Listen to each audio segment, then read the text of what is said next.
comes the desire for enlightenment, and thus in the heart is born aspiration, the rapture of the saints. On the wings of aspiration, man rises from earth to heaven, from ignorance to knowledge, from the underdarkness to the upper light. Without it he remains a groveling animal, earthly, sensual, unenlightened, and uninspired.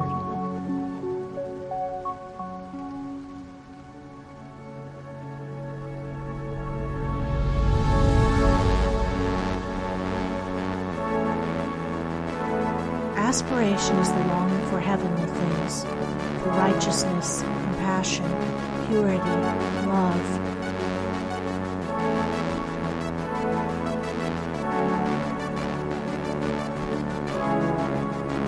As distinguished from desire, which is the longing for earthly things, for selfish possessions, personal dominance, low pleasures, and sensual gratifications. As a bird deprived of its wings cannot soar, so a man without aspiration cannot rise above his surroundings and become a master of his animal inclinations.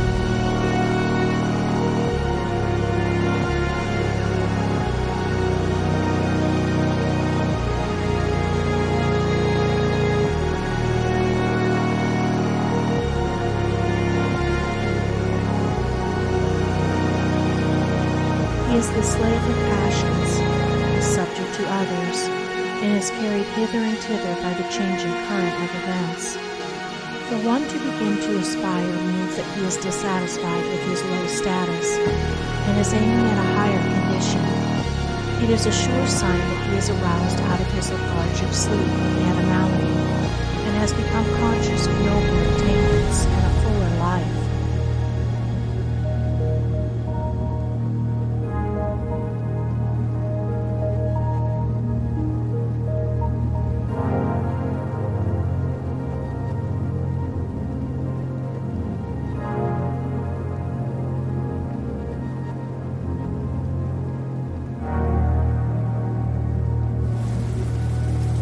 Aspiration makes all things possible.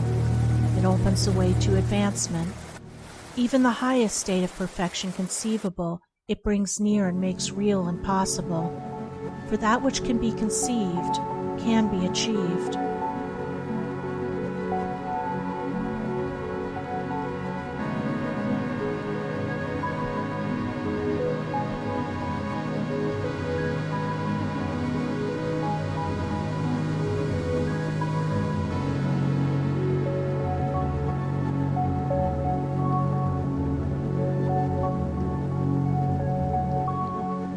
Aspiration is the twin angel to inspiration.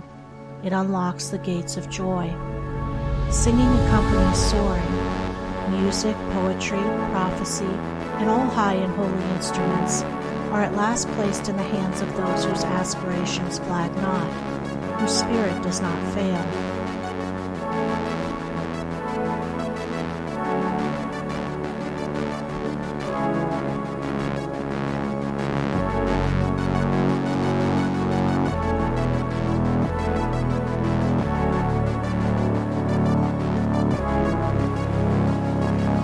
So long as animal conditions taste sweet to a man, he cannot aspire, he is already satisfied. But when their sweetness turns to bitterness, then in his sorrow he thinks of nobler things. When he is deprived of earthly joy, he aspires to the joy which is heavenly. It is when impurity turns to suffering that purity is sought.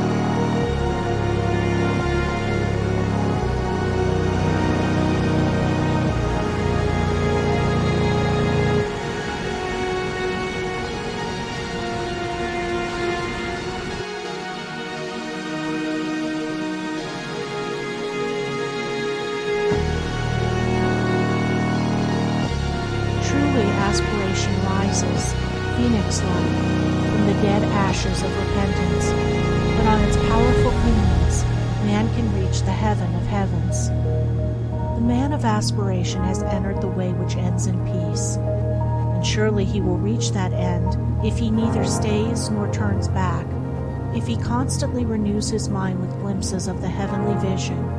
He will reach the heavenly state.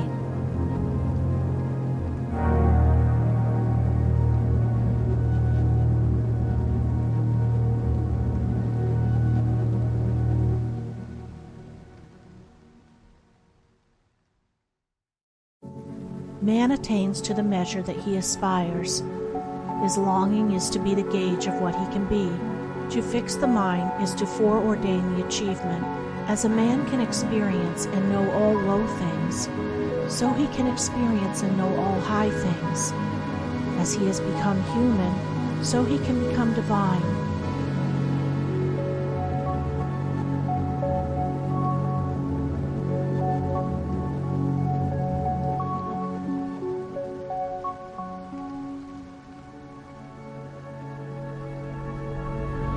The turning of the mind in high and divine directions is the sole and needful task. What is impurity but the impure thoughts of the thinker? What is purity but the pure thoughts of the thinker? One man does not do the thinking of another. Each man is pure or impure of himself alone. If a man thinks, it is through others or circumstances or heredity that I am impure, how can he hope to overcome his errors? Such a thought will check all holy aspirations.